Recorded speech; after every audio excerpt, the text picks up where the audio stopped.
Muito boa tarde, senhoras e senhores. Hoje é um dia especial recebendo o ministro Luiz Felipe Salomão, que, para o nosso orgulho, é associado honorário do Instituto dos Advogados de São Paulo. Nascido em Salvador, fez toda a sua carreira profissional e acadêmica no estado do Rio de Janeiro, formado pela Faculdade de Direito da Universidade Federal do Rio de Janeiro, torcedor do tricolor das Laranjeiras desde 1963. Foi, antes de ser magistrado, promotor público, depois ingressou na magistratura, e na magistratura teve uma importante carreira associativa nos órgãos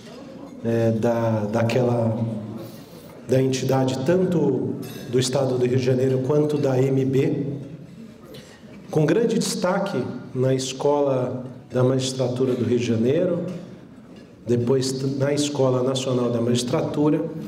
E uma curiosidade, foi empossado exatamente no dia 17 de junho de 2008. Então, portanto, hoje, fazendo aniversário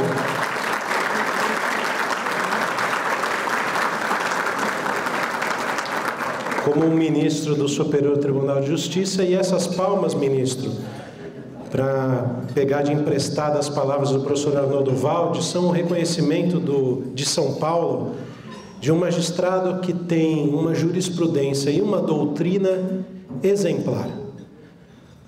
O vosso trabalho no Superior Tribunal de Justiça estabeleceu novos marcos no direito bancário, direito do consumidor, no direito de família, na propriedade, na responsabilidade civil, no direito autoral. É absolutamente impressionante o seu trabalho. E, como dimensão disto, eu destaco 2 ou 3 pontos, como o seu julgamento em relação à aplicação da Lei Maria da Penha, independente de processo judicial, como medida cautelar satisfativa no âmbito cível, de uma sensibilidade enorme para uma realidade ainda muito triste que nós temos no país. Também a sua sensibilidade em estabelecer, num dos julgamentos, a natureza alimentar dos honorários de advogado, na mesma categoria dos créditos trabalhistas das recuperações judiciais. Presidiu a Comissão de Juristas do Senado da lei que alterou a arbitragem e a mediação, o que mostra também a sua sensibilidade de que muito, talvez mais do que o Poder Judiciário, nós temos que buscar soluções alternativas de solução de conflito. E hoje, especialmente no dia de hoje, na sua condição de ter presidido a Comissão de Regimento Interno do Superior Tribunal de Justiça, em face das alterações do novo Código de Processo Civil. O dia de hoje, a nossa expectativa é de ouvi-la exatamente acerca dessas suas ponderações e das mudanças, do impacto do novo Código de Processo Civil no Superior Tribunal de Justiça. Senhoras e senhores, recebam o associado honorário do Instituto dos Advogados de São Paulo, ministro Luiz Felipe Salomão. Uma boa tarde a todos. Quero dizer, presidente Zé Horácio, da minha alegria de estar aqui, da minha honra de estar aqui, verdadeiramente uma honra para mim, com a nata da advocacia e da magistratura de São Paulo. Recebo esse convite, essa homenagem que me fez Marcelo Nobre e também o presidente Zé Horácio, com muita alegria, com muito carinho. Vou guardá-la bem do lado esquerdo aqui, porque vejo que é um momento de confraternização, é um momento, ao mesmo tempo, também de trocarmos ideia sobre um tema interessante. Muito embora eu tenha dito ao presidente que ele quase me entrega uma piada pronta, que é o fato de ter deixado a exposição para depois do almoço, que gera, com toda certeza, em muitos dos senhores, uma farta indigestão. Praticamente uma piada pronta, mas ele me garantiu que deixaria para resgatar todos aqui até o final, a sobremesa ele não entregaria antes do final da exposição. Mas eu estava dizendo, presidente, que é, como eu disse, uma honra para mim estar aqui. E o que eu pretendia fazer hoje, além de, claro, guardar com muito carinho esse momento que estamos juntos, é trocar uma ideia, ouvir um pouco as vozes dos advogados, dos mais importantes advogados do país, sobre o funcionamento interno do STJ, que é regrado pelo seu regimento interno, comissão a qual eu presido há cerca de 2 anos. É verdade, hoje faço 8 anos de STJ, ingressei na magistratura muito novinho, com 25 anos, mas meu pai foi advogado a vida toda, ele já o perdi, mas ele foi advogado há quase 60 anos, aquele advogado de balcão, de contencioso, e por isso eu tenho uma especial admiração pela advocacia e pela labuta diária da advocacia. Então, essa é uma oportunidade muito interessante para mim, que presido a Comissão de Regimento, aurir aqui alguns pontos, trocar algumas ideias, ouvir algumas ponderações, justamente no momento em que o STJ se debruça sobre a interpretação do novo CPC, num momento também particularmente importante para a vida social brasileira, em que temos um conjunto de legislação, um conjunto legislativo que concede uma ferramenta importante para tentarmos sair dessa crise de funcionamento do Poder Judiciário. Me refiro ao novo CPC, me refiro ao marco legal da mediação, me refiro à lei que reformou e ampliou a arbitragem, me refiro, enfim, a todo um contexto em que nós estamos com instrumentos adequados para tentar sair da situação em que estamos e avançarmos. E o STJ, preocupado com esses rumos, com esse momento, tem adotado algumas medidas. Por exemplo, estamos realizando umas jornadas sobre as leis que eu fiz referência, mediação, arbitragem, soluções extrajudiciais de conflitos, justamente como sendo a contribuição que o STJ e o CJF vão apresentar para diminuir essa sobrecarga de trabalho e instalar efetivamente a efetividade das leis que foram sancionadas esse ano e ano passado. E é exatamente nesse momento, nesse contexto de vigência do CPC novo, que o STJ é chamado não só para definir a sua interpretação, praticamente toda a legislação infraconstitucional do nosso país, depois da Constituição de 88, foi lapidada pelo Superior Tribunal de Justiça. E é nesse momento que nós estamos com esse desafio de interpretar adequadamente o novo CPC e todo esse conjunto legislativo. Por isso, a importância das mudanças regimentais. E o que eu trouxe aqui, o plano de voo que eu vou apresentar, para tentar não cumprir a profecia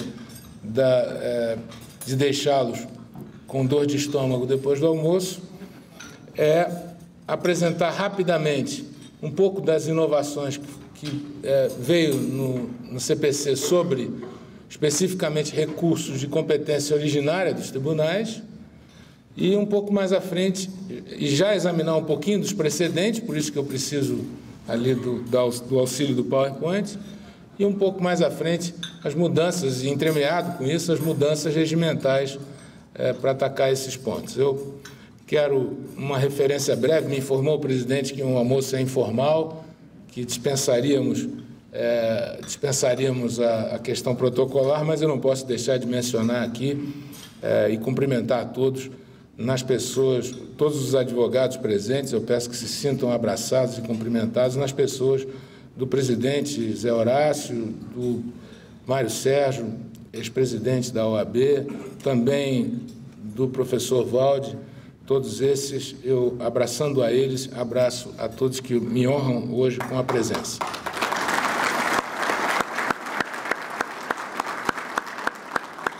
Também digo que fico muito contente com a presença do deputado federal Arnaldo Faria de Sá, um amigo da comunidade jurídica, um amigo da magistratura. Em vários momentos, eu e Heraldo, que integramos aqui a AMB, estivemos com o deputado Arnaldo Faria de Sá, encaminhando pleitos de interesse institucional e sempre ali na trincheira, deputado conosco, com a classe jurídica. Também registro a presença dos meus colegas juízes, o presidente do Tribunal de Justiça Militar, o doutor Silvio, o desembargador Coutro, o Ademir, vice-presidente do Tribunal de Justiça, o Heraldo, e nas pessoas deles, eu peço que todos os meus colegas se sintam também abraçados.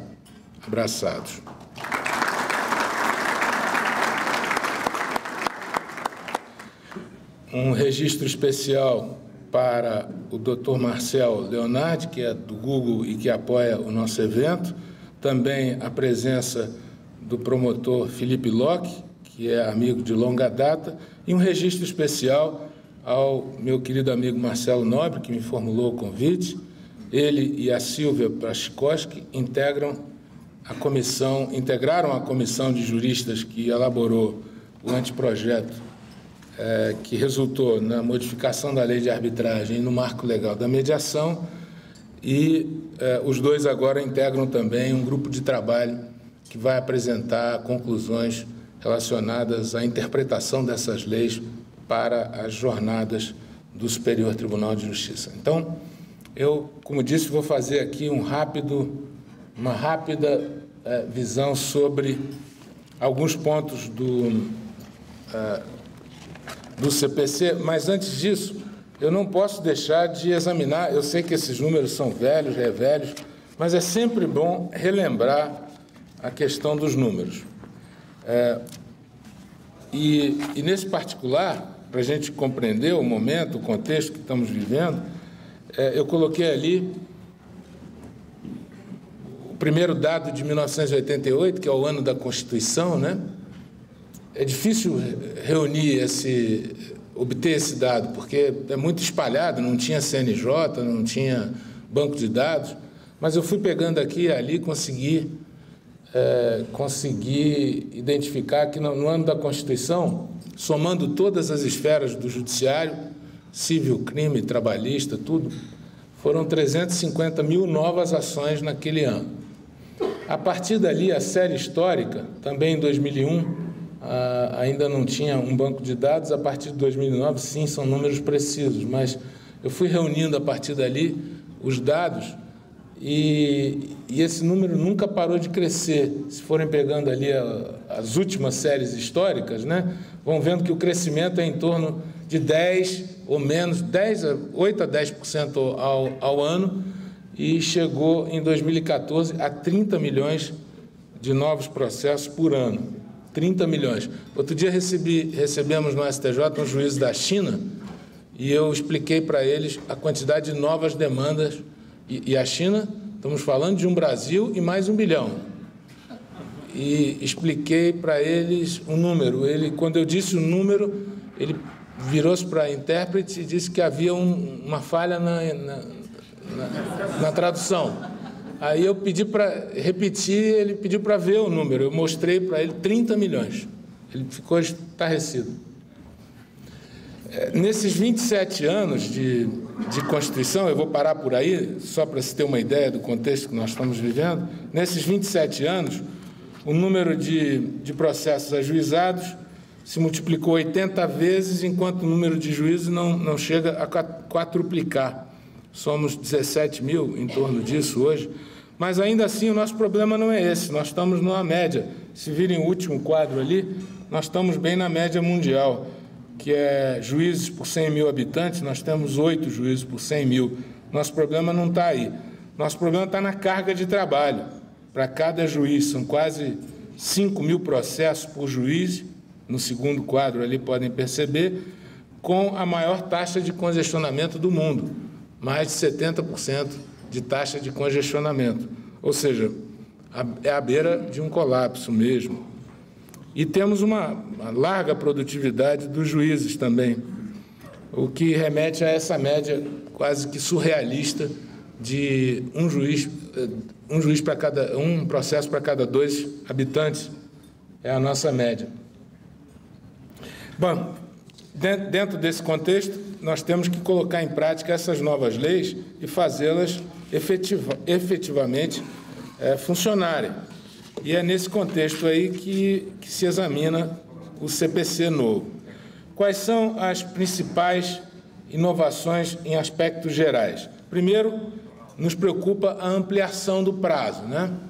Eu sei que para os advogados que têm ali um volume grande, o prazo é importante, mas com essa modificação, prazo geral de 15 dias úteis, né, para toda a interposição de recurso, nós estamos avaliando nos primeiros momentos que vai retardar um pouco mais a tramitação dos processos. A única exceção a essa regra são os embargos de declaração, 5 dias úteis. A forma de contagem do prazo é a mesma da anterior, só que agora com dias úteis, é o artigo 219.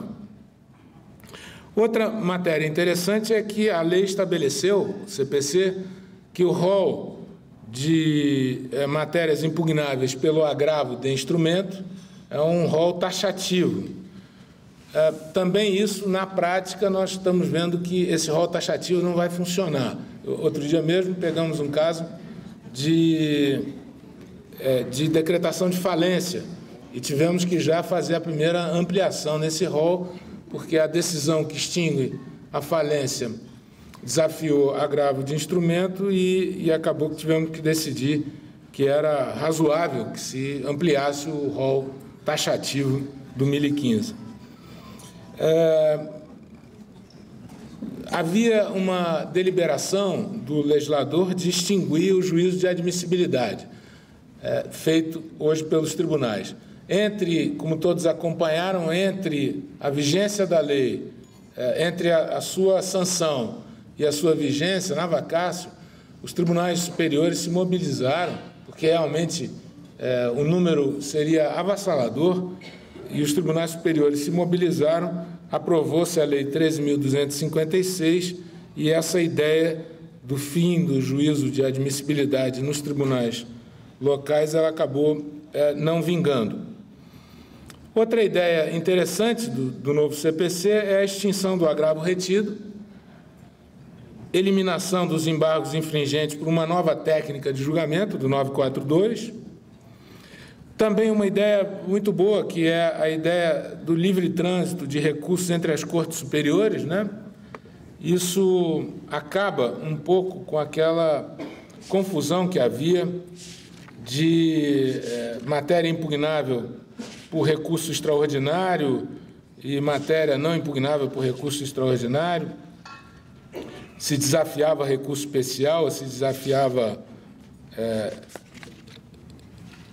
o próprio recurso extraordinário, e uma confusão danada, porque tem matérias que são exatamente no limbo, né? Que você não sabe precisamente se vai para um lado ou vai para o outro. Mas ainda remanesce aqui, nós estávamos mudando o regimento e atualizando as súmulas, né? E essa súmula 126, que fala do não conhecimento do recurso quando há fundamento constitucional não atacado, ainda há uma controvérsia sobre a sua superação ou não. Muito embora haja o livre trânsito dos recursos, ou seja, agora nós do STJ, que não conhecermos do recurso especial, se a matéria foi impugnada lá pelo recurso extraordinário, ou mesmo que não tenha sido, né, se for debatida a matéria constitucional no próprio recurso especial, pode se encaminhar ao Supremo Tribunal Federal e vice-versa. Isso acaba um pouco com aquela linha tênue, quase que invisível ali, de separação das matérias. Mas, por outro lado, suscitou na doutrina um aceso debate que ainda não está terminado, acho que a jurisprudência vai ter que dizer isso, se, quando a lei se referiu a esse livre trânsito, ela quis dizer que, desde que a matéria não tenha, por exemplo, um acórdão, acho que fica melhor dar o exemplo, um acórdão, tribunal local, que usou um fundamento constitucional e usou um fundamento infraconstitucional. Se no recurso especial o recorrente ele ataca o recurso, ele ataca o ponto que tratou da matéria constitucional e ataca o ponto que tratou da matéria infraconstitucional, quando o STJ apreciar, ele aprecia só a matéria infra e remete a matéria constitucional para o Supremo. Porém, há quem sustente que a súmula 126 não ficou revogada porque ele teria que interpor os dois recursos. Se ele não interpôs o recurso extraordinário, tem fundamento que ele não atacou no recurso extraordinário. Então, há ainda uma construção a se fazer. O regimento preferiu ficar silente nesse ponto e ainda é uma interrogação que a jurisprudência vai ter que enfrentar. Possibilidade de desconsideração de vícios formais.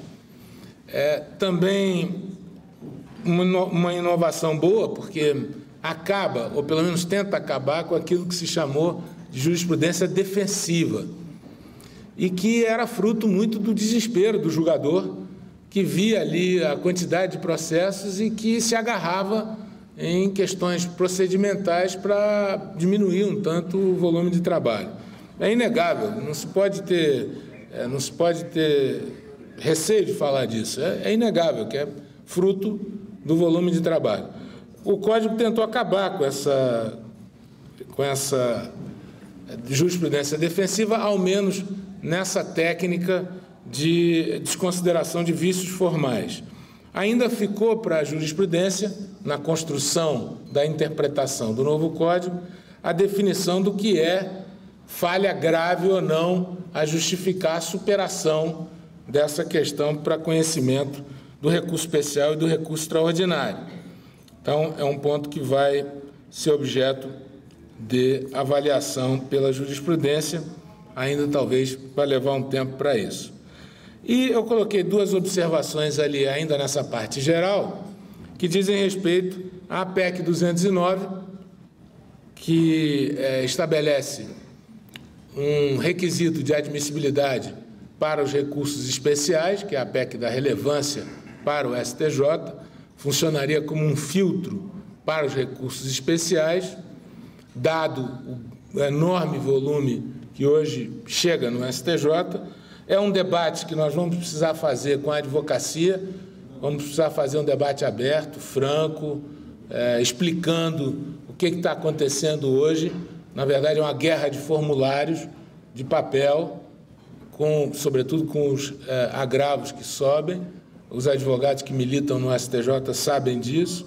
Então, eu não sei se é o caso de nós realmente estabelecermos uma mitigação para estabelecer um filtro para o STJ, porque, do contrário, cada vez mais as grandes decisões, os hard cases, vão ficando para o lado e vai se atacando o volume, porque não se tem um filtro adequado para se trabalhar isso. A PEC 209 enfrenta forte resistência da Ordem dos Advogados do Brasil, por isso mesmo eu disse que era preciso fazer um debate aberto, franco, e tentar encontrar uma solução, porque a partir da sua instalação, o Supremo conseguiu reduzir drasticamente o número de recursos que sobem. Eu não sei na prática como isso tem funcionado lá, mas reduziu. Talvez o que está acontecendo quase que estão se avolumando, porque não tem um prazo para julgar as repercussões gerais. Talvez nós pudéssemos avançar, conversar sobre prazos, conversar sobre determinadas matérias, excluir algumas, colocar outras, mas nós temos que fazer esse debate, porque senão eu creio que vai chegar. Hoje nós temos mais de 300 mil recursos por ano no Superior Tribunal de Justiça. É muita coisa, dá uma média de mais de 1.000 para cada juiz do STJ, por mês, mais de 1.000 por mês. Vai chegar uma hora do colapso também lá para o funcionamento da casa. Plenário virtual, nós estamos discutindo esse ponto, presidente, no nosso regimento interno, muito embora a lei tenha suprimido essa parte, mas o Supremo já manteve o seu plenário virtual por força do regimento interno. O CPC retirou com a lei 13.256 a remissão expressa ao plenário virtual, mas o Supremo entendeu que ele pode ser estabelecido pelo regimento interno. E nós estamos buscando a melhor fórmula de estabelecermos o nosso, sobretudo na questão dos recursos repetitivos, porque hoje quem delibera a afetação do repetitivo é o próprio relator, e ele faz isso com base em seu juízo discricionário, e aí ele trava inúmeros recursos que estão para subir, e isso também ele faz muito para salvar, às vezes, determinadas situações que vão acarretar 20, 30 mil recursos de uma talagada só. Então, quando ele afeta, ele trava a subida dos recursos. A nossa ideia, e às vezes ele faz isso de uma maneira meio assodada, porque ainda não está madura a questão para ele afetar, mas ele faz porque ele percebe que a Corte vai ficar afogada com a quantidade de processos. Talvez essa medida e o incidente de recursos repetitivos possa diminuir esse volume. Qual seria a medida? Antes de afetar, submete a questão ao plenário virtual e só pela maioria do colegiado, da sessão, provavelmente é a sessão, que isso se faria a afetação. Mas ainda é um ponto a se estudar. Também tem outras questões, no caso do incidente de demanda repetitiva, que vai ter que se utilizar o plenário virtual. Então, nós estamos examinando essa nova etapa no regimento interno. Aí, alguns precedentes já sobre esses pontos que eu falei. Esse primeiro precedente tratou da vigência do novo CPC. Nós fizemos enunciados administrativos em que se estabeleceu, aí, com base nas leis de interpretação, que o início da vigência foi 18 de março, e o segundo precedente, e o segundo item aí, no item 4, foi já dizendo, já julgando que para as regras, para os recursos anteriores à lei, ao novo CPC, se aplicam as regras e os procedimentos que vigoravam antes da sua vigência, né? Então, foi dito aqui no item 4, aos recursos interpostos com fundamento no CPC de 73, devem ser exigidos os requisitos de admissibilidade na forma nele prevista, e com toda a interpretação e a jurisprudência que se aplicava então. Na questão relativa à decisão monocrática do relator, também aqui era uma questão interessante, porque se discutiu muito se o relator pode avançar e decidir sozinho numa questão que seria apenas de jurisprudência dominante acerca do tema, ou se só com base em recurso repetitivo ou súmula, e esse debate foi aceso na nossa comissão de regimento, depois no plenário, e acabamos chegando à conclusão de que a lei não vedou que a decisão do relator pudesse ser com base em jurisprudência dominante sobre o tema. Daí se editou uma súmula 568, e nesse precedente se discutiu a validade dessa súmula 568, e o plenário acabou decidindo aqui na relatoria do ministro Buzzi que o próprio enunciado e o regimento interno que o adaptou está válido e, portanto, se pode decidir com base em jurisprudência dominante. Esse caso é aquele do livre trânsito dos recursos, né, que eu disse aqui sobre a aplicação ou não da súmula 182, e aqui o que o relator fez foi dizer o seguinte: em relação ao pedido de aplicação do 1032, a parte queria aqui, os advogados são realmente criativos, né? É impressionante o trabalho que dão para a gente. É impressionante o trabalho que dão para a gente, e é um elogio mesmo, porque quem primeiro lapida a causa, é o primeiro juiz da causa, né? É sempre o advogado. E todas as teses só nascem com a criatividade dos advogados, né? E essa é uma delas. O advogado queria que se aplicasse o livre de trânsito do recurso. Olha o que ele queria aqui, ó. Em relação ao pedido de aplicação do 1032, o livre de trânsito, quanto à matéria tida por constitucional, não assiste razão aos interessados. Está ali no item 6. Os requisitos de admissibilidade do recurso especial devem ser analisados com base no sistema normativo do CPC de 73, levando-se em conta que foi interposto em 2014 e o acórdão publicado em 2014.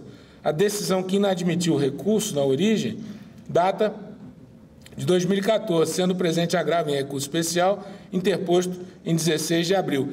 Ele não interpôs o recurso extraordinário, o acórdão enfrentou matéria constitucional e ele queria que se aplicasse no agravo em RESP, o novo CPC.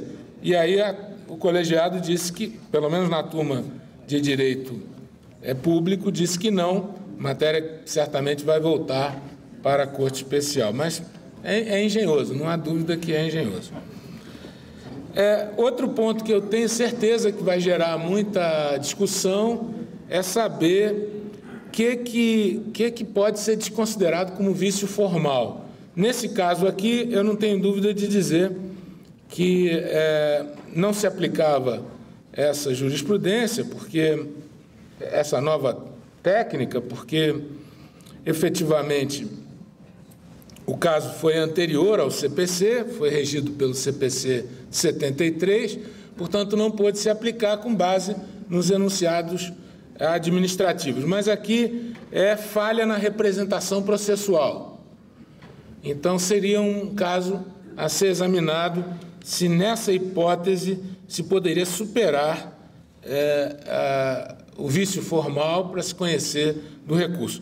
Ele foi barrado porque se aplicou a ideia de que não vige a nova lei para os recursos anteriores. Como eu disse, eu vou fazer aqui um brevíssimo exame, eu já não vou cansá-los, não, eu sei que o meu tempo aqui é curto, mas eu só quero ver 2 ou 3 pontos antes de examinar assim, muito rapidamente as mudanças regimentais. Não tomo mais do que 10 a 15 minutos de vocês. Nesse caso do incidente de inconstitucionalidade, foram poucas as mudanças, se tornou explícito no CPC que o incidente é incidente mesmo, tem lugar no controle difuso e se inseriu na lei a regra da reserva de plenário. E a inovação ficou por conta, no incidente de inconstitucionalidade, de que se deve ouvir o Ministério Público e as partes antes de sua submissão ao órgão respectivo. E, como se sabe, o que se recorre depois é da decisão da turma ou do órgão especial que define o caso concreto e não o próprio incidente em si. Na ação rescisória, eu fiz ali um quadrinho comparando, olha, o que tem de interessante nas mudanças da ação rescisória, nós já adaptamos isso no nosso regimento interno, foi a ampliação do seu escopo. No caso da ação rescisória, a sentença de mérito, ali se chamou de decisão de mérito, hoje tem determinadas matérias que, sendo de extinção, desafiando o mérito, vai caber rescisória. A lei anterior falava em literal disposição de lei, violação à literal disposição de lei. A atual fala em violar manifestamente norma jurídica, o que abre um espaço para ação rescisória nos casos que nós chamamos de sentença rebelde, né? Aquela sentença do juiz que contraria a maciça jurisprudência, porque ele tem o entendimento dele daquele jeito, mesmo que a jurisprudência já esteja cristalizada em outro sentido. Nessas hipóteses, agora, expressamente cabe a rescisória.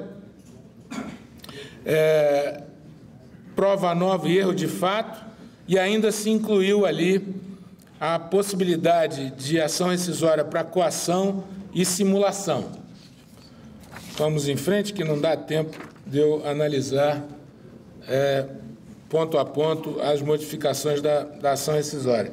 No incidente de resolução de demandas repetitivas, nós travamos isso no nosso regimento, ainda não conseguimos avançar no regimento interno. Estamos buscando a melhor forma de regulação disso e deliberamos que vamos esperar um pouquinho mais para regrar o seu funcionamento interno. Mas, sem dúvida nenhuma, eu acho que reside aqui uma perspectiva bastante razoável de administração dessa quantidade de novas demandas. Eu tenho bastante expectativa nesse incidente de resolução de demandas repetitivas. Quais são os pressupostos para qualquer tribunal, inclusive o Supremo e o STJ, deliberarem sobre esse incidente? Multiplicidade de recursos sobre a mesma questão de direito, riscos à isonomia e à segurança jurídica. Quem é que pode estabelecer o incidente? O juiz ou o relator de ofício, pode ser provocado pelas partes, Ministério Público ou Defensoria Pública. Competência é do órgão interno, que o regimento interno vai definir como aquele que vai dirimir as divergências internas. A tutela de urgência cabe ao juízo de origem e, aqui no caso, quando se define o incidente ou quando se decide afetar o incidente, há a suspensão dos processos em trâmite no Estado ou na região. Suspensão que inclui os processos de juizados especiais. Até porque a decisão do incidente vai também repercutir para as ações de juizado especial. Os legitimados podem, inclusive, se for o caso, e dependendo da situação, pedir a suspensão em âmbito nacional. Tem prazo para julgar o incidente, que é de 1 ano. Se não julgar, cessa a suspensão dos processos. E, ainda na questão do incidente, tem aí a possibilidade do relator ouvir amicus curiae, ele tem que enfrentar todos os argumentos das partes, mas o que está de interessante é ali nos efeitos. Quais são os efeitos da decisão do incidente? São efeitos extra-partes, são efeitos transcendentais. Aplica-se a tese jurídica a todos os processos que estão suspensos, em trâmite no Estado ou na região, inclusive os de juizado especial, para os casos que estão em andamento e também para os casos futuros. Então, efetivamente, é uma perspectiva boa de razoabilidade para as demandas de massa. Eu não tenho condição de analisar os processos com recurso nos tribunais locais. Eu já vou direto aqui para o ponto que interessa, que é embargos de declaração. Pois bem, tanto no agravo regimental como nos embargos de declaração, a grande inovação fica por conta da necessidade de pauta, né? Aliás, eu vou me permitir voltar um pouquinho aqui,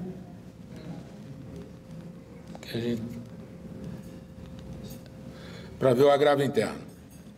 Na questão do agravo interno, é rapidinho, não vou tomar muito tempo, não.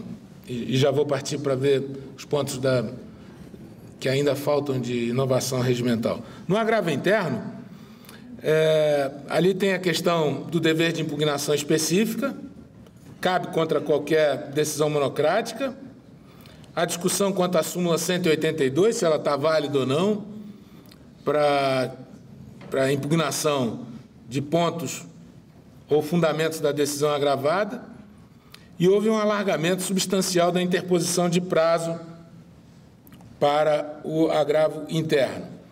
E agora, como todo mundo sabe, tem que pautar agravo interno.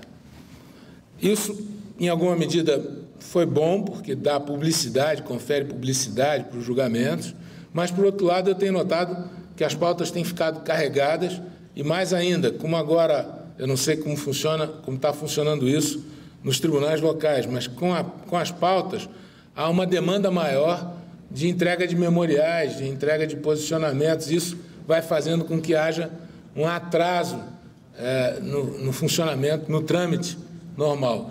Tomara que, com o tempo dessas medidas, isso funcione um pouco melhor. Hoje, pelo que nós estamos detectando, está havendo aí uma redução substancial de processos baixados a cada mês no Superior Tribunal de Justiça, o que representa um decréscimo de carga de trabalho, porque não estamos conseguindo baixar a nível razoável o volume de trabalho. Pois bem, ainda tem essa questão do regimento interno que exige a impugnação específica dos fundamentos da decisão agravada. Portanto, prevalece no agravo interno essa necessidade de impugnação. Eu vou agora para os embargos de declaração, como eu disse, já para poder terminar. Houve também uma ampliação dos embargos de declaração, porque se incluiu a perspectiva de impugnação para outros pontos que antes a lei não estabelecia, que eu coloquei ali: deixar de se manifestar sob tese em julgamento de caso repetitivo, incorrer em qualquer das condutas descritas no 489. Eu fiz ali um mapinha de tudo que houve em termos de ampliação. Também, no caso dos embargos de declaração, a lei estabeleceu aqui uma série de requisitos para a própria decisão, o acórdão do juiz apreciando os embargos de declaração. Não pode se limitar à reprodução sem fundamentação da sua decisão, não pode empregar conceitos jurídicos indeterminados, não pode invocar motivos que se prestariam a justificar qualquer outra decisão. Mas aqui eu fiz uma brincadeira no final e disse o seguinte: olha, não é só para o juiz que o CPC mandou um recado, não. Mandou um recado também para o advogado, porque aqui está o rol do que deve ser uma boa petição de embargos de declaração. Então, esse 489, parágrafo 1º, que contamina de vício o acórdão que não enfrenta todas essas questões, também seguramente vai ser utilizado por nós para deliberar o que deve e o que não deve conter uma petição de embargos de declaração. Nesse caso, a lei ainda inovou dizendo o seguinte: se não julgar na sessão subsequente, tem que incluir em pauta também, assim como o agravo interno. O julgamento monocrático da decisão unipessoal, estabeleceu a possibilidade de conversão em agravo com a concessão de 5 dias úteis ao embargante, mandou intimar o recorrente para complementar as razões, no caso de outro recurso interposto, e estabeleceu a desnecessidade de ratificação quando os embargos forem rejeitados, o que a Corte Especial do STJ já havia feito anteriormente. E também a lei, no 1025, segundo a maioria da doutrina até agora sobre esse ponto, disse que ficou dispensado o pré-questionamento ficto da questão discutida. Quer dizer, ficou dispensado o pré-questionamento explícito e considerou o pré-questionamento ficto quando a matéria foi discutida no âmbito do tribunal local. Portanto, aí só permaneceu a proibição de inovação, o que foi uma inovação bastante interessante. Para finalizar, eu fiz ali um quadrinho das súmulas que entendi até agora que estariam revogadas. Algumas estão gerando controvérsia aí bastante na doutrina, mas seguramente a súmula 115 ela já está prejudicada, porque fala em procuração e recurso inexistente. Agora tem a sanação, né, da lei. A súmula 126, que eu entendi prejudicada, eu fiz a ressalva de que tem muita gente boa que entende que uma parte dela ainda está em vigor, quando efetivamente não foi interposto o recurso extraordinário e não se discutiu, e teve fundamento não atacado no recurso especial. Súmula 187, que trata da porte de remessa e retorno. As súmulas que tratam todas dos embargos infringentes, recurso que não tem mais. A súmula 211, que fala do pré-questionamento explícito ou implícito, agora pelo 1025, essa matéria ficou superada. Súmula 320, né, que dizia que toda a matéria tinha que estar no acórdão recorrido, agora o voto vencido integra o acórdão para todos os efeitos. Súmula 418, que dispensa a ratificação no caso de embargos de declaração, e a súmula 306, que trata dos honorários, né? Porque o 85, parágrafo 14, estabelece que os honorários de sucumbência pertencem ao advogado da parte vencedora. Portanto, eu entendi que a súmula 306 está superada. Na questão dos precedentes, tem uma discussão enorme, né, para saber, eu acho que isso vai ter que ser definido pelo Supremo, o Supremo tem que definir, eu não sei se tem lá já questionamento em torno desse assunto, mas o Supremo vai ter que definir esses graus de vinculação. Está aqui o Lucon, não sei se tem matéria já constitucional nesse ponto ou não. Pois então, o Supremo vai ter que dizer primeiro o que é esse, os juízes e os tribunais observarão. Qual é a extensão do observarão? Talvez uma primeira interpretação o STJ vai fazer, mas nós vamos ter que dizer o que se caracteriza essa vinculação, qual é a forma, em que formato vai vir essa vinculação. E, em segundo lugar, vai ter que dizer se essa vinculação que eu coloquei ali tem vinculação como constitucional ou inconstitucional e a força da vinculação, né? Já tem a doutrina se posicionando ali pela constitucionalidade, Fred de Cássio Scarpinella, e pela inconstitucionalidade, eu acho que, voltando ali, pela inconstitucionalidade o Cássio, né? Nelson Neri, e pela constitucionalidade o Fred Didier e o Arruda Alvim. E os graus de vinculação, né? Porque a lei fala também no 927 que os juízes observarão com um grau de vinculação. No caso da vinculação sendo forte, cabe reclamação. E agora a reclamação cabe para qualquer tribunal. No caso de vinculação média, o relator pode monocraticamente decidir. E no caso de vinculação fraca, não há bem uma proteção do sistema. Então, não se sabe precisamente como será essa forma de vinculação dos precedentes. Alguns temas relevantes do regimento interno, para finalizar, mais 2 ou 3 minutos, Zé Horácio. Eu já falei demais. Se fosse advogado da tribuna, certamente minha palavra já estaria cassada. Mas como aqui eu vou contar com a boa vontade dos que vieram para esse debate, eu vou só traçar algumas regras que nós definimos no regimento. Eu vou fazer isso em 1 ou 2 minutos e depois estou pronto para os debates, se quiserem avançar neles. Nós mudamos o regimento para incluir poderes de distribuição para o juiz-presidente de maneira digital, porque isso não havia. Então, nós conferimos transparência para o processo de distribuição dos recursos e estabelecemos ali a função de competência para o juiz-presidente. Afastamento de ministros também não tinha uma regra própria para lidar com os acervos. Nós colocamos isso como regra regimental. Também ali a questão do agravo interno e dos embargos de declaração foram mudanças pontuais para o funcionamento do tribunal. Nós colocamos no regimento a necessidade de pauta, salvo nos casos criminais, né, Toron? A Corte já entendeu que não se aplica agravo interno, prazo do agravo interno e prazo dos embargos de declaração para a matéria criminal. Mas, para todo o resto, precisa de pauta. Ali, a sistemática das cautelares também nós alteramos, né? Porque com as mudanças do CPC, nós estamos discutindo internamente a extensão da medida cautelar, que era aquela típica para conferir efeito suspensivo ao recurso especial.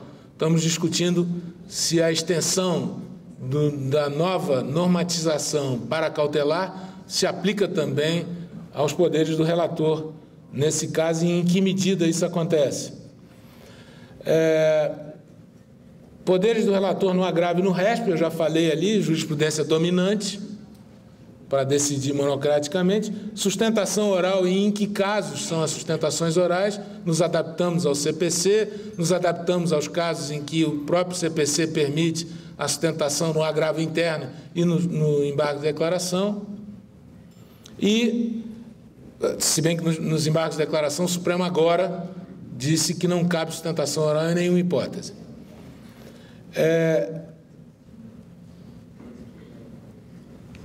Ampliação dos embargos de divergência, já modificamos o regimento para estabelecer os casos em que é possível ou não. A questão da vista, prazo de vista e prazo para publicação de acórdão, que nós tínhamos detectado no tribunal, uma situação quase surreal. Havia processos com prazo de vista com 3, 4, 5 anos.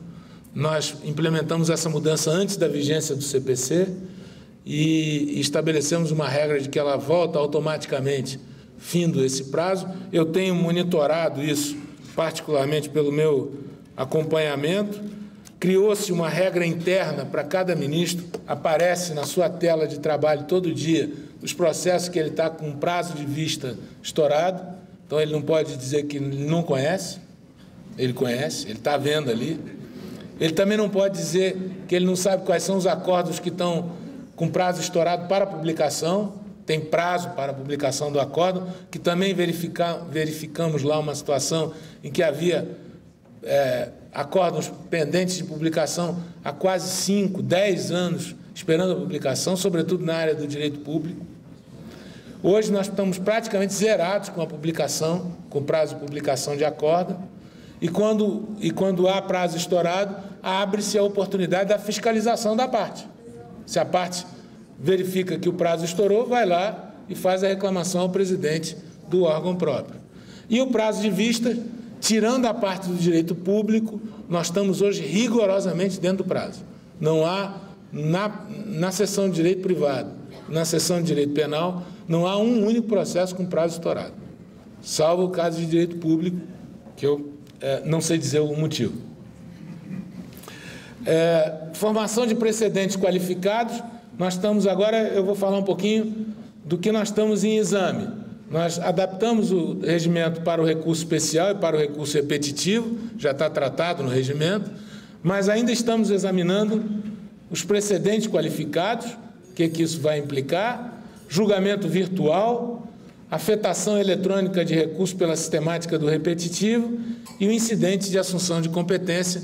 Todos esses são matérias que ainda estamos examinando para modificação regimental.